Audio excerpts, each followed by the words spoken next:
मैं डॉक्टर राजरानी गर्ग हूँ और मैं इस क्लब की इनर व्हील क्लब की फाउंडर प्रेसिडेंट हूँ। 1984 में हमने ये क्लब बनाया था विद 12 to 13 मेंबर्स।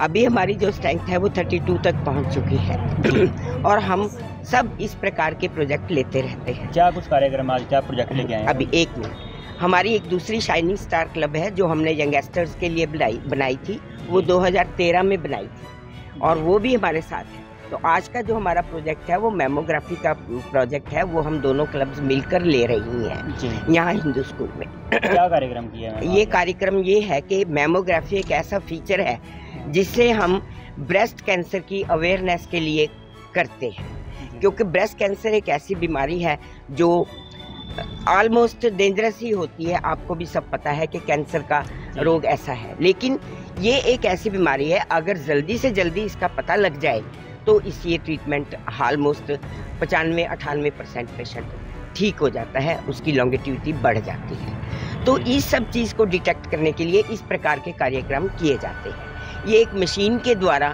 ब्रेस्ट का एक अल्ट्रासाउंड और एक्सरे होता है जिसमें सारी वो ब्रेस्ट को एग्जामिन करते हैं और अगर उसमें कुछ डिटेक्ट होता है तो वो आपको बताते हैं, उसका आगे ट्रीटमेंट किया जा सकता है। तो अवेयरनेस की तरह से है कि ताकि हम जनरल फोक जो है ना इस विषय में अवेयर, हमारी क्लब्स दोनों मिलकर आने वाले समय में और भी अवेयरनेस कैंप लगाने वाले हैं।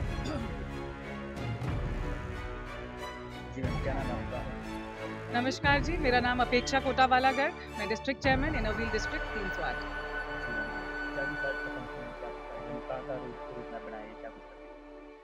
आज इस समय हम हैं कैथल में हिंदू गर्ल्स स्कूल में, जहाँ पर इनर व्हील क्लब कैथल और inner wheel club Kaithal shining star दोनों ने मिलकर ये इनिशिएटिव लिया है कि मैमोग्राफी कैंप लगाया जाए। कैंसर बहुत ही एक डरावना सा शब्द है, कैंसर के नाम से ही हम सब डर जाते हैं, पर ये इतना डरावना और भयानक भी नहीं है अगर इसका डायग्नोसिस अर्ली स्टेज पर हो जाए। महिलाओं में दो तरह के कैंसर, स्तन का कैंसर और सर्विक्स का कैंसर बहुत ही ज़्यादा प्रेवलेंट है। तो उसी के अंतर्गत ये जो मैमोग्राफी वैन है, ये ब्रेस्ट कैंसर का एलिमेंट्री डायग्नोसिस हो जाता है। अगर किसी तरह का कोई गांठ है, कोई रिसाव है या किसी तरह का कोई एबनॉर्मेलिटी है लेडीज़ के ब्रेस्ट में, तो उसका डायग्नोसिस करके अगर टाइमली हो जाए, जैसा मैम ने आपको बताया 95 to 98% ये क्योरेबल है। तो आज कितने पेशेंट्स को देखा गया है? क्या कुछ क्वेरीज आई हैं? तकरीबन 40 पेशेंट्स का इसमें रहेगा और 40 से ऊपर की महिलाओं का ही ये किया जाता है जो मैमोग्राफी टेस्ट होता है। आज कहाँ पे जाएगी आपकी गाड़ी? ये आज यहीं रहेगी वैन पूरा दिन अप टू 4 PM शाम को 4 बजे तक और तकरीबन 40 से 45 महिलाओं का टेस्ट आज किया जाएगा। तो उनकी क्वेरी कैसे ली गई है मैम? जैसे लोगों को पता नहीं है, कैसे ग्रामीण क्षेत्र के अंदर जैसे महिलाएं हैं पता नहीं होता है, तो उनको मैसेज कैसे जाएगा कि ठीक कब करवाएं, कहाँ आएँ? जी देखिए, ये एक लंबी मुहिम है और अभी जैसे स्कूल में शुरू किया गया है तो स्कूल के सभी टीचर्स को अवेयर कराया गया है और इसी तरह से और कैंप्स लगाकर हमारे घरों में जो मेड्स काम करते हैं, जो स्टाफ हैं, जैसे उन सबको अवेयर किया गया है। तो अभी शुरुआत इस तरह से करी है, धीरे धीरे हमें हर घर तक पहुंचना है, तो ज़्यादा से ज़्यादा लोगों को इसके प्रति जागरूक किया जाएगा अवेयरनेस कैंप्स लगाकर और फिर मैमोग्राफी टेस्ट करवाकर। ये फर्स्ट टाइम कैथल में हो रहा है। जी मैम, क्या नाम है? मैं Ridhi Gupta, shining star president. जी, क्या कुछ करेंगे? ये जो है मेमोग्राफी टेस्ट, ये फर्स्ट टाइम कैथल में हो रहा है। कैथल में वैसे लोकल भी ये नहीं होता, डॉक्टर्स भी प्रोवाइड नहीं करवाते। ये बहुत ही कॉस्टली टेस्ट है जो हर कोई यहाँ पे सिर्फ पटियाला और चंडीगढ़ ही होता है। तो ये एक फाउंडर क्या था, अमृत कैंसर फाउंडर है, उनके द्वारा ये गाड़ी यहाँ पे भेजी गई है जिससे हम सब यह सबके लिए फ्री है। तो मैं चाहूँगी कि अगर किसी को अभी भी अगर ये करवाना है तो वो आ सकते हैं और अपना टेस्ट करवा सकते हैं। इसके साथ साथ आज सनातन धर्म मंदिर में वाटर कूलर और आर्य समाज में रूम्स के लिए डोनेशन RO वगैरह देने का भी मैम का शेड्यूल है। ये कैंप क्लब की तरफ से बिल्कुल फ्री है, जिसको इसकी ज़रूरत है वो यहाँ पे आके टेस्ट करवा सकते हैं। जी मैम, क्या नाम है आपका? शालिनी चौधरी। जी मैम, क्या कुछ आज का फंक्शन रहेगा? आज हम लोग मेमोग्राफी कैंप लगाए हुए हैं जिसमें ब्रेस्ट कैंसर के लिए यहाँ पर टेस्ट होगा और जैसे हड्डियों में जो कैल्शियम की कमी हो उसका भी टेस्ट होगा, यहाँ बोन डेंसिटी का। हम यहाँ का प्रोजेक्ट करके यहाँ हमने नीडी पर्सन का 20 नीडी पर्सन है और 20 क्लब मेंबर्स करवा रहे हैं। तो ये फ्री रहेगा आज का सारा कैंप हमारा। इसके बाद हम लोग जा रहे हैं orphanage home, old age home, Sanatan Dharma Mandir. वहाँ पर हमने वाटर कूलर देना है, क्योंकि सनातन धर्म मंदिर से जब भी कोई डिमांड आती है तो हम उसको हमेशा पूरा करते हैं। तो अब उन्होंने वाटर कूलर के लिए कहा है, तो पहले हम वहाँ वाटर कूलर देंगे। फिर आर्य समाज स्कूल से एक रूम के लिए आया था, तो इनरव्हील क्लब कैथल ने जो दिवाली एग्जीबिशन लगाई थी कॉयल कॉम्प्लेक्स में, उससे जो हमें मनी सेव हुई थी, उस फंडिंग से हम लोग वहाँ रूम के लिए रुपए दे रहे हैं। और एक उनकी वाटर कूलर की डिमांड आई थी, तो कुछ अमाउंट जो हमारे एग्जीबिशन से बचे थे कॉयल कॉम्प्लेक्स में लगाई थी, कुछ वो है। कुछ हम लोगों ने डोनेशन बॉक्स लगाया हुआ है अपने क्लब में, कि जो भी मेंबर डोनेशन देना चाहते हैं, या फिर ये हमारे डिस्ट्रिक्ट चेयरमैन आए थे, ये डोनेशन दे के गए थे, पहले विजिट की थी उन्होंने। और जो हमारा ये लेपल पिन है, जो कि हमारे इनरव्हील मेंबर होने का बताते हैं कि हम लोग इनरव्हील के मेंबर हैं। हमने अपने क्लब में इसका फाइन रखा हुआ है कि जो मेंबर नहीं लगा के आएगा उससे 100 रुपीज़ लेंगे। तो हमारे डोनेशन बॉक्स में ऐसे 12,000 रुपये इकट्ठे हो गए। और वो और कुछ हम मेंबर्स ने डोनेशन इकट्ठी अपने 500 रुपये मिला के आर्य समाज स्कूल में कूलर लगा रहे हैं। और कैथल शाइनिंग स्टार वाले वहाँ पे RO लगा रहे हैं। तो हम लोग आज ये सब प्रोजेक्ट, एक हमने मंथली 2100 रुपीज़ रोटरी अन्नपूर्णा में देते हैं, तो आज हम वो भी देंगे। एक हमारा क्लब जो लावारिस डेड बॉडी होती है, जिनका क्रीमेशन करने वाला कोई नहीं होता, उसका क्रीमेशन भी मंथली करवा रहे हैं। किससे करवा रहे हैं? एक करवाते हैं, लेकिन अगर ज़्यादा आ जाते हैं कई बार डिमांड, तो वो भी हम दे देते हैं, 2 या 3 का भी कई बार कर देते हैं। तो किसको देते हैं लावारिस के लिए पैसे? ये राजू दोहर जीवन रक्षक दल को। अच्छा। उसको हम दे रहे हैं, मंथली दे रहे हैं ये अमाउंट। कितने पैसे दे रहे हैं? 4000 रुपीज़। ठीक है। हाँ, वो कहते हैं 4000 में कफन और क्रीमेशन का सब आ जाता है।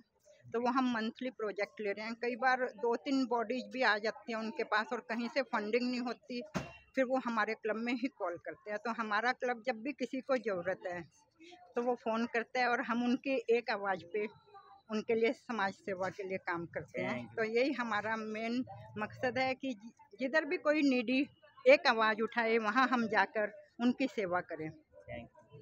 जी सर, आज बता देंगे, बता दो जरा। बहन जी की बात का पहले उत्तर दे दूं।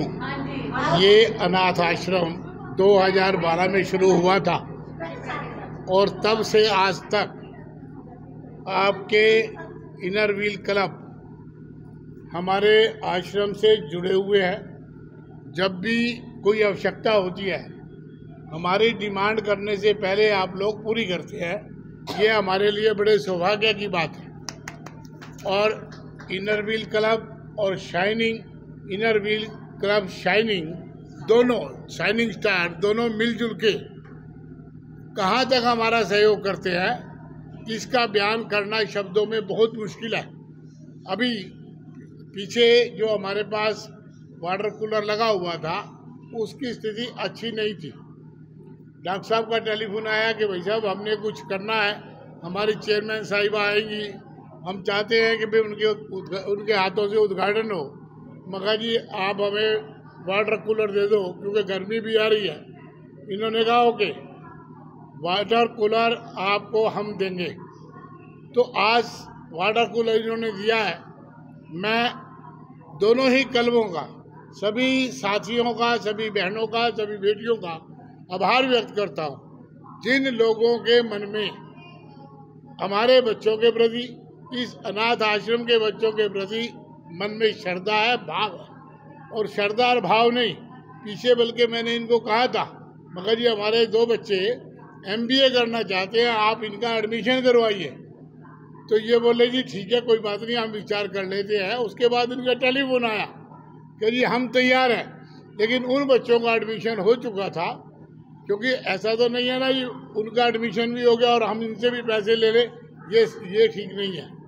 तो ये लोग वो हैं वास्तव में जो समाज सेवा का काम करते हैं।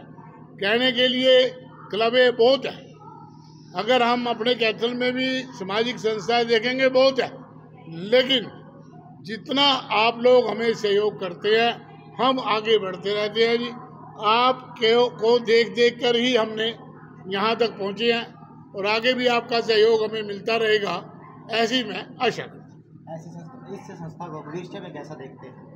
भविष्य में कैसा देखते हैं इंद्रप्रिल क्लब को? कैसा देखते हैं?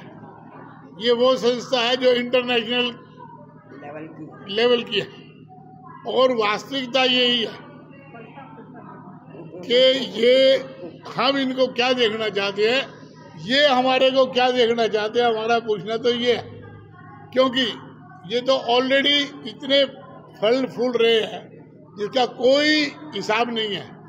हम इनके संरक्षण में, हम इनके छत्र छाया में आगे बढ़ते रहेंगे, लोगों की समाज सेवा करते रहेंगे, ये मैं देखना चाहता हूँ।